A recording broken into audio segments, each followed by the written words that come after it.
First off and always, welcome. I'm so glad you're here. Today I want to explain to you about the kiln yard. This is a front load kiln right here, so that means the projects go in the front. This is a top load kiln right here, which means all the projects go down from the top. So all of the stilts are organized by height. They're all labeled and they need to stay that way. We're always going to put the shelves on top of these cinder blocks. We don't want them directly on the ground, especially since our kiln yard floods a bit when it rains. So we don't want these soaking up water. So we're always going to have them up on these shelves. The other thing is we want them, you can see that they're leaning at an angle, and we want this big flat side. So we want them to have at least a little bit of lean. If they're straight up and down, and something brushes against it and they fall and break, these are like $300. I ain't got that kind of cash, and I don't think you do either. So always make sure that they're right up against each other, that there's a slight lean to it, and that the flat side is facing down. So if we are working on the top load kiln, I have the stilts in a group of 4. So I've got these two break the line right here. They cross over that line. And then this is directly in the middle in between, right? It's not in front of the thermocouple, and they're nice and even, and they are supported underneath by other stilts. So there's a little space in between the bottom shelf and the bottom of the kiln, okay? So for the bottom shelf and the top shelf, we really want to try to have those be slightly bigger shelves. For choosing your stilts, you want to make sure that you have at least the 5-inch stilts, even if you're going to do a short layer of projects on the bottom. So you can, and then the inner shelves can be shorter, as long as the shelf that's near the thermocouple gives the thermocouple a good amount of space. So you want like a couple inches on the bottom and a couple inches on the top. So if we do a slightly taller shelf in the bottom and then a series of really short shelves, we can do that. But we just want to make sure that we're giving the bottom and the top some space, and that we're giving the thermocouple some space. So also when you're adding stuff in, remember, for a bisque fire, projects can touch, but for a glazed fire, they cannot. So I'm gonna add in some projects. Now, when I'm adding in projects, especially like these bowls, I want to try to fit as many as I can. Because it's a bisque fire and these are really thin, if they hang over the edge of the shelf a little bit, that's okay. But you never want them to be right up against the elements. You don't want them to be really close to the edge. In a glaze fire, I want to kind of tuck it in a little farther, or if it's a really thick project, could potentially be problematic if it's really close to the edge. When you're moving stuff like these bowls, or really any project, try to hold it from the base. That's going to generally be more stable than if you are trying to hold it from the top edge. That tends to break things. So always hold it from underneath. If you try to hold it from here, a lot of times it'll snap, but hold it from the base. Now, if you're not sure if something is going to be too tall, you can always compare it to the stilt. So like this one's too tall to go on this shelf. If stuff is already loaded in the kiln, sometimes I'll put my hand on it, and if my hand feels like it's going down when it touches the item, then I'm fairly certain. But I can also move these around just while I'm checking to make sure that something is short enough to go on that shelf. That is okay too. Now, if you can, fill in as much space as possible, but you still need to have room for the air to flow. So like, I'm gonna add in some of these cookies that the intro kids were making for when we do the test tiles. So we can tuck stuff in fairly close. And because this one's going to be a bisque fire, I can have stacks of things as long as they're pretty dry. but I still don't want to make like a crazy tall stack. So for these little baby cookies, maybe like 5 tall if they're nice and dry. Okay, so now this shelf looks pretty full to me, so I'm gonna go ahead and add on my next shelf. So when I'm adding the shelf into the kiln yard, I wanna go down at an angle. I wanna watch out for that thermocouple. And once I'm in the kiln,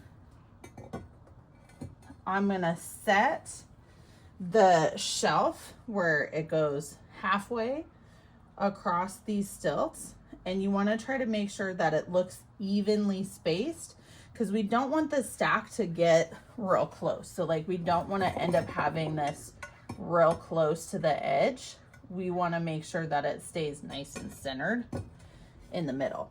And then kind of check it. Now this first one, you do want, like if you put your finger in here and you wobble, you don't really want to see a lot of wobbling. Now this one has just a slight wobble right there. So I'm gonna put the second shelf in and check. But if you go like this real gentle and it's like, blah, then we need to adjust either the stilts or the shelf before moving on. So again, watch out for the thermocouple, go down at an angle, flatten it out, and now check for the wobble. If it's not wobbling from multiple directions, I'm not wobbling super hard with my finger, but nothing's happening. So I'm good. That's nice and stable. So once I have that, I want to think about where is the thermocouple and what do I have to fire next? So I'm going to add the next layer of stilts in, and you always want the stilts to be supported by the stilts underneath it. Okay, you don't ever want to switch it up and have them going in different directions with a stilt that is not supported by stilts underneath it.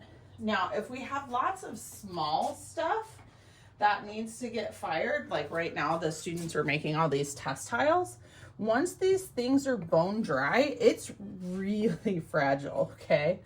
And so you got to be real careful. And we do want to leave some space for the air to flow, okay? If we make these super tight and they're just real compact, then it's gonna be difficult for the kiln. As amazing as our students are, occasionally they'll make things and it'll be like, this one, there's no point in firing this one, it's gonna break. This one is also like, this one is not gonna be useful for what we want it to be. So I'm gonna say no. And if you as the lab tech don't feel comfortable saying that to somebody, then, you know, show it to me and I'll take care of it. So these test tile ones, it's really important that they're the right shape. So some of them I'm rejecting because they're too curved and they're gonna flop when we try to do them later. Like this one is too curved, but I also want to make sure that the angle is good, because like if this is too far tilted in the wrong direction, then it's just gonna break. So like this one right here, there is a big gap. I mean, not only is it wobbly, but there's a big gap right here, and so when we fire it as a glaze fire, it's gonna have the potential to sit flat down and stick to the other tiles. So that's why I'm rejecting that one.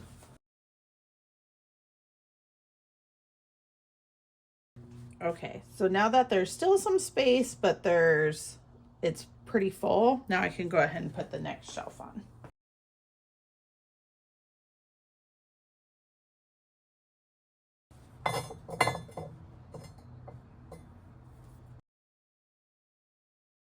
So we get a wide range of students in this class, all the way from severely handicapped up through AP General Ed.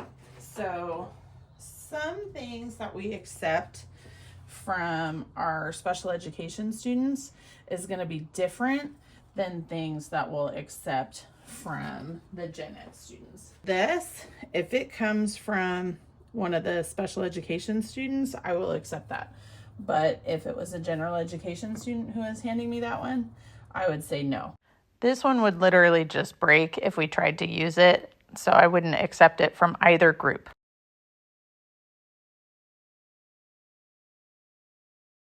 So now this one I needed to be really careful because I'm getting close to the thermocouple. There's about 1 inch left. So now on this next one, I want to make sure that I pick a slightly taller stilt. So I've been using these 3-inch stilts, which would be okay-ish, but I'm going to choose a 5-inch because I was just looking and I mostly have bowls left, which are taller. So I'm going to use taller ones. So this bowl is too close to the same height as the next kiln shelf, and I don't want to accidentally break it, so I moved it. So make sure that there's at least 1 inch or 2 gap between any projects that are close to the thermocouple. We don't want anything touching the thermocouple or really close to it. Okay, now before I added this on, when I went like this, do you see how it wobbles? So if it wobbles like this, just with the light pressure, we don't want that. That's too wobbly. So we have a couple options. Now, I noticed when I did this, if I moved this shelf right to here, it mostly took care of that wobble. Sometimes that works, sometimes that doesn't. Sometimes what you need to do is lift up one side or the other side or the back side and let the stilt kind of settle and then check it again. If you're struggling and it's just not seeming to want to get firm and it's just doing too much wiggling, like, we don't want this, right? Call me over, because it's better to ask for help than to break somebody's project. So now that we're on the top shelf, we can put stuff fairly close to the top, but it can't come above, right? Because I gotta be able to close the lid. So we do want to make sure we're still leaving a gap so there's nothing up against the elements.